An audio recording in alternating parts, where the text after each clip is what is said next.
Pinalaga ng palasyo ang akusasyon ni dating Ilocos Sur Governor Chavit Singson na si Pangulong Bongbong Marcos din ang mastermind sa korupsyon. Maituturing din daw na inciting to sedition ang panawagan ni Singson sa mga religious group na magprotesta laban kay PBBM. Narito po ang report ni Gary De Leon.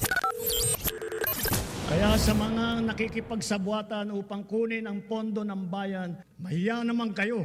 Galing mismo yan noon kay Pangulong Bongbong Marcos. Pero tingin ni dating Ilocos Sur Governor Chavit Singson, si PBBM din daw ang mastermind ng korupsyon.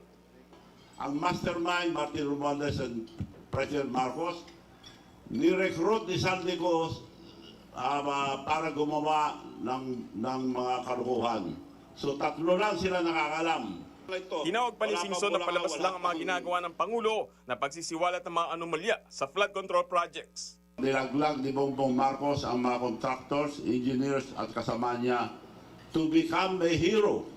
Take note, hindi niya binanggit si Sandigos, Speaker Romualdez. Dahil tatlo silang, bago umupo si Bongbong Marcos, tatlo sila nag-uusap. Hindi rin kumbinsido si Singson sa investigasyon ng Independent Commission for Infrastructure. Matatandaan itong Nobyembre, kabilang sina dating House Speaker Martin Romualdez at dating ako Bicol Party List Representative Saldi Co sa inirekomenda ng ICI na kasuhan kaugnay sa flood control scam. Pero si Co lang ang tuluyang nasampa ng kaso ng buwang ding yon.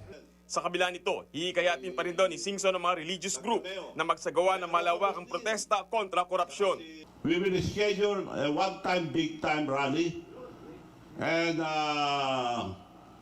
nakikiusap ako sa lahat ng religious organization, lahat ng nagmamahal sa ating bansa, it should be ASAP and we will march to Malacanang. Sakaling matuloy ito, mensahe ni Singson kay PBBM. Dapat sumuko na siya. Mas maganda kung sumuko sa pulis o sa military.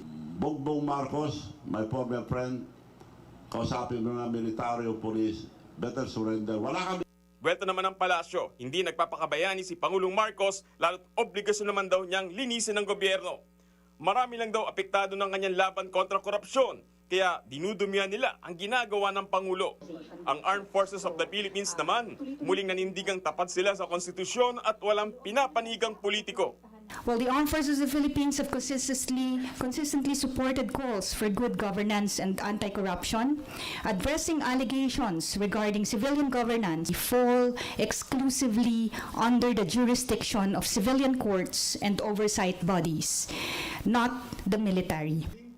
Nagbabalita mula sa Frontline, Gary De Leon, News 5. Mga kapatid, ako po si Ruth Cabal. Dito tayo sa totoo, dito tayo sa True FM. Mag-follow at mag-subscribe din po kayo sa aming social media accounts at True Network PH. Diyan po yan sa aming X na dating Twitter, sa FB, sa Instagram, sa YouTube, sa TikTok at sa mga podcast. At syempre, tutok din po kayo sa Signal True TV Channel 19.